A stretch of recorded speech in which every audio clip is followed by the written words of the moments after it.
Well, honestly, I haven't had anybody come up to me and say that, like, outright, but I do feel maybe that idea is there in some people's heads. Well, anyone who's watching who's like saying that, what's kind of your response? My response to that. If somebody were to say that to you, because a lot of people, you know, a lot of women out there who are maybe stay-at-home moms or, you know, have this, you know, financial security kind of job, but it's not really their dream. They're just, it's kind of like they're just doing it because it, you know, is money in and, you know, they can survive well on it and it gives them time with their children at night. What do you say to them who people are going to criticize? Well, the first thing I would say would be that it is not just once that it's crossed my son's lips that he knows it's important for us to be here because I'm following my dream. Or if maybe I'm having a bad day with it and I come home and he hears me talking to a friend or talking to my mom, he might, you know, of his own idea come to me and say, Mom, but it's your dream. You can't give up because it's your dream. So I think I'm passing that on to him more than anything, that, you know, there's so many people in the world that just get up and go to their job from 9 to 5 and they're not fulfilled and they're unhappy. And I've read stuff that says it's like close to 50% of Americans are unhappy with their jobs.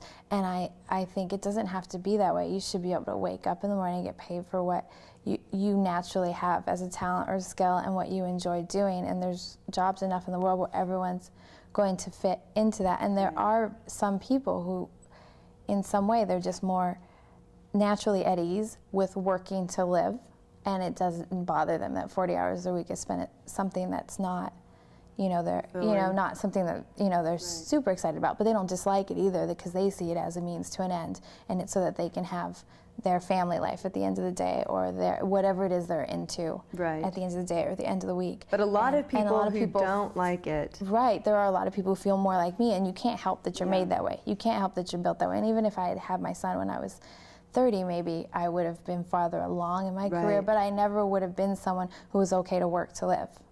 You know, that's just... But a lot of people who actually, who go to their jobs and it's just kind of there, they're just doing it, you know, are slowly dying inside because it's not really what they want to be doing. And then that's also going to reflect at home, because if you're, you know, you're going to bring that misery or, you know, just contentment home. But the thing is I don't feel that a person should just be content. And when someone says, oh, I'm content, to me that means nothing. It means that you're indifferent, because you should be happy and not content. And content to me just means you're settling.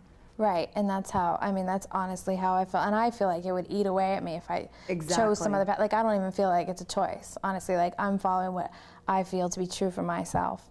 And, you know, obviously I'm not saying I have the answers or I'm doing it perfectly. I'm just doing what I feel is right for me and my son and my situation in my life. But it also helps a lot, I think, because everybody needs a support system, and you have the best one, because not only is he a support system, but he's your child. So if you're like kind of hedging on something, he kind of says, hey, Mom, but no, that's great, you're doing this, and that's it. So that kind of doesn't matter what anyone else thinks, because you have all you need right there. Oh yeah, definitely, because I mean his opinion is going to matter more than anybody else's opinion of what I'm doing there. Because if I have any insecurities about bringing him up here and having us, you know, be up here while I'm pursuing something that is not yet my reality, you know, he's the one that I'm going to be most worried about what he thinks, how he feels. And so if he's supporting it, I mean, you know, don't get me wrong, he has days where maybe he's a little frustrated with it too,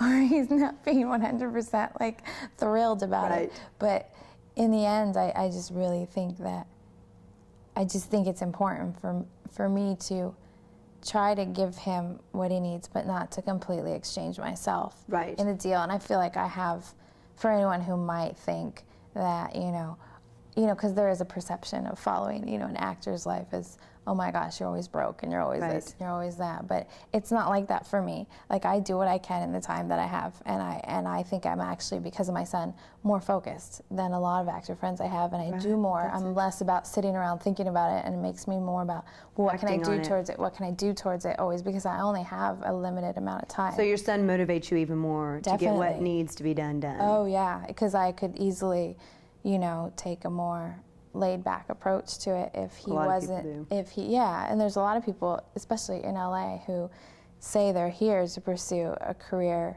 as an actor, or, you know, they sit other on the things, couch director, waiting for musician, someone whatever. to come knocking at their door. Right, which is why that's exactly why I moved up here, because I thought, well, at least up here, if I'm doing something where I put my talent out there, there are people in this city who can find it. You know, in San Diego was less able to be found. You know, there was a degree of what you could do. Right. But I wanted to do it in a bigger way. In San Diego, I'd always would have had a second job and acted on top of the job. Right. And why I came here was to make acting the job, you know, or the career, and have it.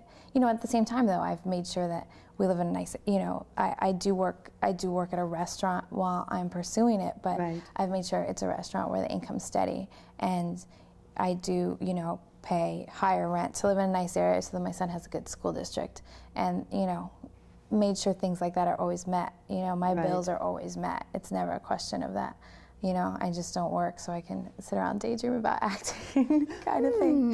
Yeah, or, you know, or blow it off for a week so that the thing is, I think also that what you're saying is that you're putting your son first, and then, you know, if you have to take away, you're trying to balance as much, but if you have to take away from something, you take away from yourself. But I think an important thing that you're teaching your son is to go after your dreams, and don't let maybe what other people say affect you as much as really what's in your heart and what you feel. Definitely. And I also think that, I mean, from the start, I mean, I think my where I'm coming from is a blessing. Right. But if I was to talk to someone else who maybe was 16 years old, I'd say, you know, I don't regret for a second having my son. He's been a huge blessing to my life. But I can't change the fact that I had him at the age that I had him. If I can make him the same son and have the same life with him and have him later, of course that would be ideal. But you don't get to do that, so I wouldn't change for a second that was my choice. He has enhanced my life in ways that I couldn't even, you know, imagine that happening. But of course there's going to be, you know, I'm just doing the best I can with what I'm working with. Yeah, your way may not be the best for everyone, but it is your way. Right, exactly. Thank you for joining me today, Maria. Oh, you're welcome. Thanks for joining us today. If you have any questions about Maria or about the show, you can email me in the email that will follow. And keep in mind, everyone, that you can live your dream and balance your family life if that's where you are, or just go out there and live your dream. Thanks for joining us, and we'll see you next time on Jessica.